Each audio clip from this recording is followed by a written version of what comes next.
జై శ్రీరామ్. అందరికీ నమస్కారం. వెల్కమ్ టు న్యూస్ అఖండ.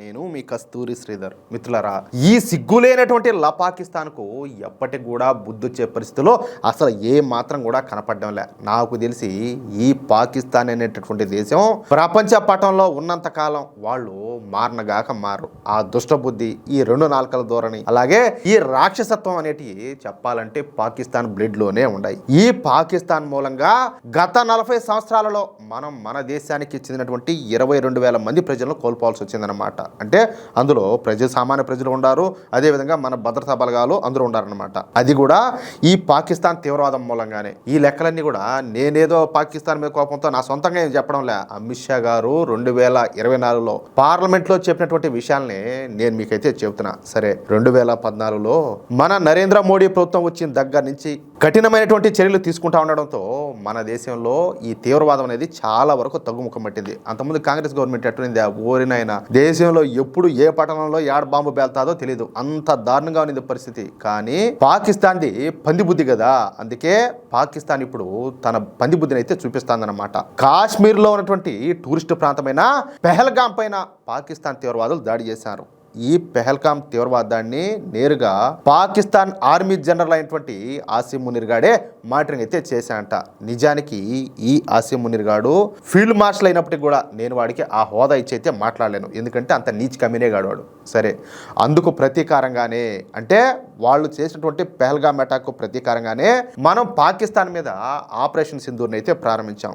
ఎప్పుడూ లేని విధంగా పాకిస్తాన్ లోపలికి దూరి మరి ఈ పాకిస్తాన్ను చావచితం కొట్టాం, ఊరికే కూడా కాదు. దీంతో 88 గంటల వ్యవధిలోనే ఈ పాకిస్తాన్ సరెండర్ అయిపోయింది. ఇక మేము భారత్ను ఏం కూడా పీకలేమని చెప్పేసి గ్రహించేటువంటి ఈ పాకిస్తాను నేరుగా మన భారత డీజేఎంఓకు ఫోన్ చేసి మాకు ప్రాణభిక్ష పెట్టాలని, ఇక మమ్మల్ని వదిలేయాలని చెప్పేసి వేడుకున్నారు. దాదాపుగా కాళ్ళు పట్టుకునేంత పని చేశారు. దీంతో మన మోడీ ప్రభుత్వం కూడా అన్ని విధాలుగా ఆలోచన చేసి ఆపరేషన్ సింధూర్కు తాత్కాలికంగా బ్రేక్ అయితే వేశారు. దీని గురించి మనం చాలా సందర్భాల్లో చెప్పుకున్నాం. ఇక ఆ విషయం కాస్త పక్కన పెడితే నవంబర్ 10, 2025 సాయంత్రం, అంటే సుమారుగా 6 గంటల 52 నిమిషాల సమయంలో మన దేశ రాజధానిలో చారిత్రక ఎర్రకోట మెట్రో స్టేషన్ గేట్ నెంబర్ 1 సమీపంలో ఒక భారీ పేలుడైతే సంభవించింది. ఒక హుందాయ్ i20 కారు ట్రాఫిక్ సిగ్నల్ దగ్గర ఆగి ఉన్నటువంటి సమయంలో ఒక్కసారిగా పేలిపోయింది. ఈ ఘటనలో 15 మంది వరకు చనిపోతే 30 మందికి పైగా తీవ్రంగా గాయపడినారు.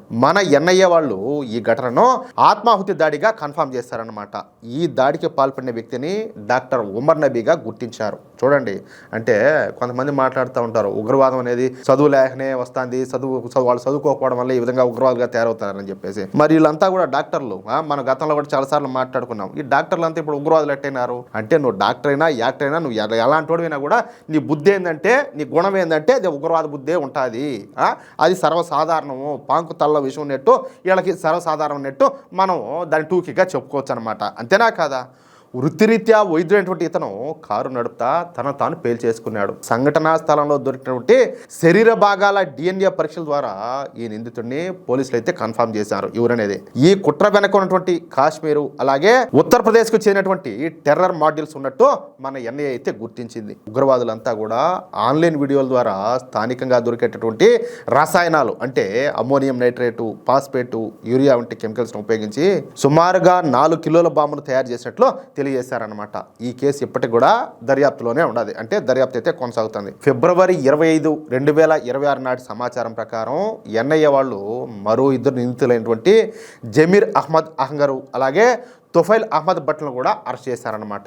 వీళ్లతో కలిపి ఈ కేసులో మొత్తం అరెస్టుల సంఖ్య ఇప్పటి వరకు 11కు చేరింది. ఇక కేంద్ర హోంశాఖ ఈ ఘటనను ఒక ఉగ్రవాద చర్యగా ప్రకటించారనమాట. అయితే గత సంవత్సరం మన మోడీ గారి ప్రభుత్వం మన దేశంలో ఏదైనా ఉగ్రవాద దాడి జరిగితే అది దేశం మీద జరిగినటువంటి యుద్ధంగా భావిస్తాము అని చెప్పేసి ఒక కొత్త నియమాన్ని తీసుకొచ్చారు కదా, మీరు కూడా వినే ఉంటారు. అంటే నవంబర్ 10, 2025లో జరిగినటువంటి కారు బాంబ్ బ్లాస్ట్ మన దేశ దేశం మీద జరిగినటువంటి దాడిగా భారత ప్రభుత్వం అయితే గుర్తించిందనమాట. అయితే పాకిస్తాన్తో ఇప్పుడు మన మోడీ ప్రభుత్వం మరో యుద్ధానికి సిద్ధమవుతుందన్న వార్తలు కూడా ప్రస్తుతం చర్చనీయాంశంగా మారినాయి. ఈ మధ్య కాలంలో సరిహద్దుల్లో చోటు చేసుకున్నటువంటి పరిణామాలు, అలాగే పాకిస్తాన్ వైపు నుంచి వస్తున్నటువంటి ఆరోపణలన్నీ కూడా దీనికి ప్రధాన కారణం అనమాట. సరే, ఇది ఏందనేది కూడా మీకు ఇంకా క్లారిటీగా చెప్తా. ఈ క్రమంలోనే నిన్న పాకిస్తాన్ అధ్యక్షుడు ఆసిఫ్ అలీ జర్దారీ మొన్న మార్చి 3వ తేదీన పాక్ పార్లమెంట్ సంయుక్త సమావేశంలో మాట్లాడుతా భారతదేశం మరో యుద్ధానికి ప్రణాళికలు రచిస్తానని చెప్పేసి ఒక సంచలన వ్యాఖ్య అయితే చేశాడు. యుద్ధ వాతావరణాన్ని వదిలిపెట్టి చర్చల ద్వారా సమస్యలను పరిష్కరించుకోవాలని చెప్పేసి ఈ ఆసిఫ్ అలీ జర్దారీ పిలుపునిచ్చాడనమాట. అంటే మీరు కొంతమందిని కాదు దున్నపోతల మాదిరి వాళ్ళని మేపి వాళ్ళకు ఈ మత పిచ్చినంతా కూడా నూరు పోసి పోయి భారతదేశం మీద దాడులు చేయమంటా ఉంటే వాళ్ళు వచ్చి దాడులు చేస్తూ ఉంటే మేము చూస్తా కూర్చోవాలా అంటే మీ మొహమాటాలు అంటే మీరు చేసే లంగా పనులు, లత్కోర పనులకు, ముండాకోర పనులకు కాదు మేము భరించాలన్నీ కూడా.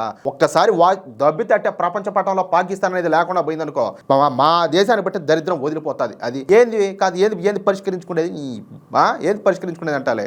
భారత్కు చెందినటువంటి నాయకులు మరో యుద్ధానికి సన్నాహాలు చేస్తున్నారు. ప్రాంతీయ శాంతిని కాంక్షించేటటువంటి ఒక వ్యక్తిగా నేను ఈ యుద్ధాన్ని అయితే సమర్థించను.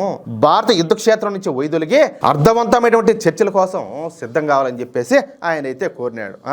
అబ్బా ఏమి నంగనాచి కబుర్లు, ఏమి నంగనాచి వేషాలు, ఆ సాంప్రదాయాన్ని శుద్ధపోసినట్టు ఇలా బతుకులు చూడండి. ఒకసారి సింధు నది జలాల ఒప్పందాన్ని భారత ఏకపక్షంగా నిలిపేయడాన్ని ఈ ఆసిఫ్ అలీ జర్దారీ జల ఉగ్రవాదం అంటే హైడ్రో టెర్రరిజం గా అభివర్ణించాడనమాట. మీకు నీళ్లు కావాలన్నా ఇంకా ఏమన్నా కావాలన్నా. అంతేకాకుండా రాజకీయ ప్రయోజనాల కోసం భారత నీటిని ఒక ఆయుధంగా వాడుకుంటాందని, దీనివల్ల పాకిస్తాన్ వ్యవసాయ రంగం దెబ్బతింటాందని చెప్పేసి ఈ ఆసిఫ్ అలీ జర్దారీ తెగ ఫీల్ అయిపోయినాడు.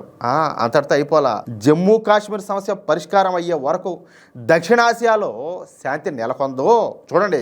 చూడండి మళ్ళా కాశ్మీర్ ప్రజలకు పాకిస్తాన్ ఎల్లప్పుడూ కూడా దౌత్యపరమైన అలాగే నైతిక మద్దతును అందిస్తాదని చెప్పేసి ఈ ఆసిఫ్ అలీ జర్దారీ ఒక దిక్కుమాలినటువంటి ప్రకటన చేశాడు. అంటే వీడు పంది బుద్ధి అయితే చూపించాడు. ఒకవైపు చర్చల గురించి మాట్లాడతానే భారత్ ఎలాంటి తప్పుడు అంచనాలు వేయవద్దని చెప్పేసి మాట్లాడతా మేము దేనికైనా కూడా సిద్ధంగా ఉన్నాము, మళ్ళీ మా పైన ఏదైనా దురాక్రమణ జరిగితే గట్టిగా సమాధానం ఇస్తామంట మన భారత్కే వార్నింగ్ ఇచ్చేటటువంటి ప్రయత్నం చేశాడు ఈ బొకాడాగాడు. దీనికి తోడు ఆపరేషన్ సింధూర్ 1 తర్వాత భారత్ ఇప్పుడు మన దేశంలో 2.5 లక్షల కోట్ల రూపాయల ఆయుధాలను యుద్ధ ప్రాతిపదికన తయారు చేస్తుందన్నమాట. అలాగే రష్యా నుంచి ఎయిర్ డిఫెన్స్ మిసైల్ కూడా ఇప్పటికిప్పుడు కొనుగోలు చేస్తుంది. ఇవన్నీ కూడా చూస్తా ఉంటే మళ్ళీ మన మోడీ ప్రభుత్వం ఉగ్రవాద దేశం పాకిస్తాన్ ను ఒక ఆట ఆడుకునే అవకాశం స్పష్టంగా కనపడుతుంది. మరొకసారి ఈ దిక్కుమాలినటువంటి పాకిస్తాన్ కు చుక్కలైతే చూపించున్నదన్నమాట. అది విషయం. మిత్రులారా చూశారు కదా, భారత్ శాంతిని అయితే కోరుకుంటుంది, దాంట్లో అయితే డౌటేలే. కానీ మనల్ని దెబ్బ కొడితే తిరిగి కొట్టడం కూడా చాలా బాగా తెలుసని చెప్పేసి ఆపరేషన్ సింధూర్ అయితే నిరూపించింది. మరి పాకిస్తాన్ తన పద్ధతిని మార్చుకుంటుందా, లేక మన భారత్ చేతిలో మరోసారి కోలుకోలేని చావు దెబ్బ తింటాదా? మీ అభిప్రాయాన్ని తప్పకుండా కామెంట్ చేయండి. ఈ వీడియో కనుక మీకు నచ్చినట్లయితే లైక్ చేయండి, షేర్ చేయండి. దేశ రక్షణకు సంబంధించినటువంటి ఇలాంటి మరిన్ని సెన్సేషనల్ అప్డేట్స్ కోసం వెంటనే మన న్యూస్ అఖండ ఛానల్ని సబ్స్క్రైబ్ చేసుకోండి. జై శ్రీరామ్, జై హింద్, భారత్ మాతాకి జై.